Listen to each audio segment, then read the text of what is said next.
Pois bem, pessoal, continuando aqui nesse próximo vídeo, a gente parou no caso dizendo que no vídeo anterior, se a quantidade de elementos for zero é porque a lista é vazia, se não eu vou implementar a partir do primeiro, no caso partindo do segundo elemento, né? Então vamos lá. Como é que eu faço para inserir então? Como é que eu faço meu algoritmo? É bem simples, não é complicado. Vamos supor que a lista esteja vazia, ou seja, P1 está apontando para nulo e P2, que é meu último elemento, também aponta para nulo. Então, antes de tudo, eu tenho que criar o meu objeto. Ou seja, crio o meu objeto. Eu vou criar o meu objeto aqui, fazer de uma forma bastante simples. Crio o meu objeto do tipo aluno, chama ele de novo, recebe um novo objeto. Pronto. Feito isso, eu vou setar os valores do tipo nota como nota, que é passada por parâmetro, tá vendo? Aqui a nota é passada por parâmetro, e eu vou dizer que depois que eu criar, eu vou dizer que novo ponto setProx aponta para primeiro. Porque esse primeiro é exatamente esse P1 aqui. Ou seja, o que é que eu estou dizendo? Eu estou dizendo que o objeto ele vai exatamente apontar para onde P1 está apontando. Feito isso aqui, eu criei o algoritmo para inserir, no caso, inserir no começo. Então, a inserção no começo ela é feita da seguinte forma: ela insere um elemento, vamos supor que esse seja meu primeiro elemento, depois esse aqui é o meu segundo elemento, que aponta para esse, e eu tenho aqui o meu terceiro elemento, que aponta para esse, e aqui um outro quarto elemento, que aponta para esse, certo? Que aponta para esse elemento, e esse aqui aponta para nulo. Ou seja, essa é a inserção no início, no começo. A inserção ela é feita nesse sentido. Insere primeiro esse, depois esse, depois esse, depois esse, certo? Então, pois bem, como eu criei um novo objeto, eu setei ele como inseri uma nota nele, coloquei como primeiro, e agora o que, é que eu vou fazer? Eu vou fazer com que P1, que é primeiro, ele receba esse objeto. Ou seja, P1, que é primeiro, aponta para novo,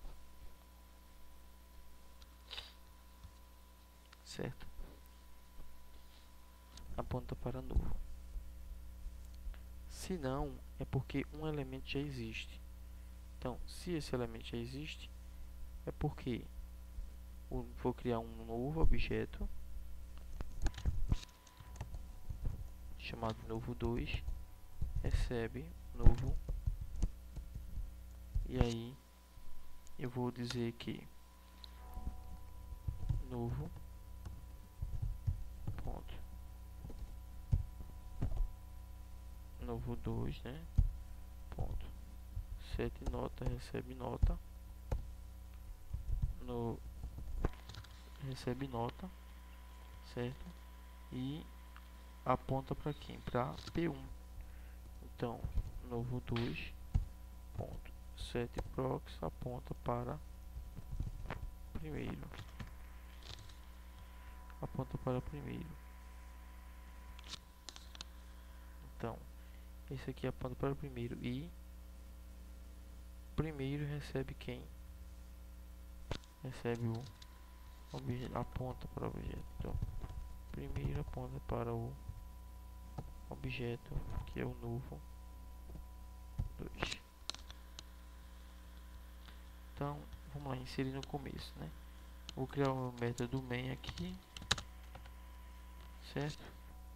Vou fazer uma instanciação dessa classe aqui, aluno lista,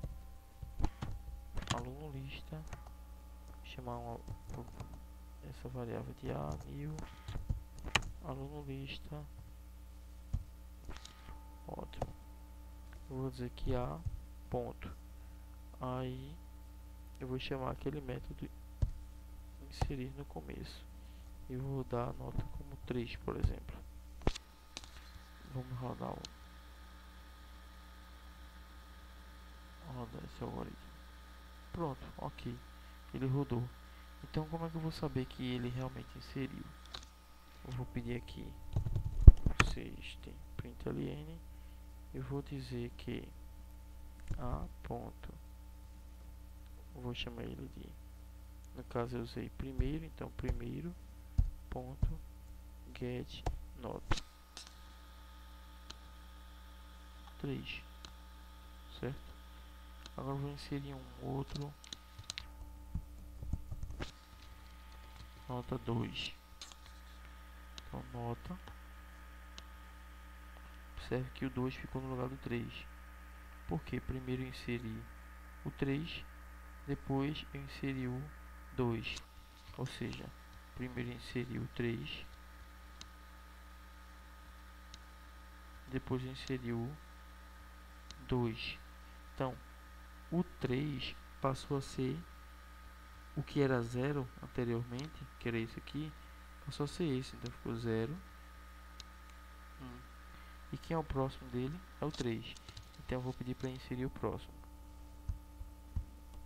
Ponto getProx, ponto getNota 3. Exatamente. Certo. Só que isso aqui, esse foi só para mostrar para vocês que está sendo inserido no começo, tá certo? Por quê? Porque eu posso chegar aqui, posso criar um método aqui para que ele imprima. Pode ser o toString, tanto faz. Bom, vamos criar um método aqui, certo? Para imprimir. Então public void imprimir, certo? Primeiro de tudo a gente tem que saber o seguinte: se a lista está vazia, ou seja, se ela está vazia é porque a quantidade de elementos foi 0. Então ele vai imprimir para mim o que? Assim. Por quê? A minha intenção é que os elementos eles sejam impressos na tela na seguinte configuração, né? Na seguinte aparência: elemento 1, vírgula, elemento 2, elemento 3, vírgula, e assim por diante, certo? Então, se ele não tem nenhum elemento, é porque ele vai ser impresso dessa forma aqui, certo? Então vamos lá. Se a quantidade de elemento é igual a 0, então ele imprime assim. Se não, é porque existem elementos. Se existem elementos, então eu vou começar a imprimir. Então, antes de tudo, o que é que eu vou começar a imprimir? Eu vou imprimir primeiro essa primeira parte, que é o primeiro colchete, o esquerdo, certo? Vou tirar o ln para ele não haver quebra de linha, tá certo? Porque se houver quebra de linha, aí ele não vai imprimir dessa forma aqui, ele vai imprimir assim, se houver quebra de linha, assim, depois 1, 2, 3, isso com quebra de linha, tá? Mais ou menos isso que ele vai imprimir. Eu não quero que ele imprima assim, eu quero que ele imprima assim, dessa forma aqui. Então eu tiro o print ln de todos eles e boto um print sem quebra de linha. Vou fazer o que agora? Eu vou criar uma variável, no caso um apontador auxiliar, né, para poder percorrer minha lista. Então aluno, vou criar aqui aux, que recebe diz ponto, o primeiro o apontador. Vou criar um laço for limite começando por 0 e menor do que a quantidade de elementos menos 1 para que ele percorra até o penúltimo elemento e incrementar. Feito isso, eu vou pedir para que ele imprima, no caso, o aux.getNota mais a vírgula e assim. Depois aux recebe aux.getPróximo, ou seja, ele vai receber o próximo até ele chegar no final. Depois ele vai imprimir o que? Ele vai imprimir no final o último aux e fechando, certo? Então eu venho aqui, apago isso aqui e mando ele usar o método imprimir. Vamos testar. Pronto, zerado, porque não tem nada. Porque eu tive que fazer o que? Que incrementar aqui, que a quantidade de elementos ela aumente. Tanto faz, eu posso colocar aqui como eu posso colocar no final de todos eles. Que toda vez que o meu método for chamado, ele vai acionar a variável quantidade de elementos e vai incrementar. Pois bem, 2, 3, ok? Vou pausar o vídeo, na próxima aula, no próximo vídeo a gente continua.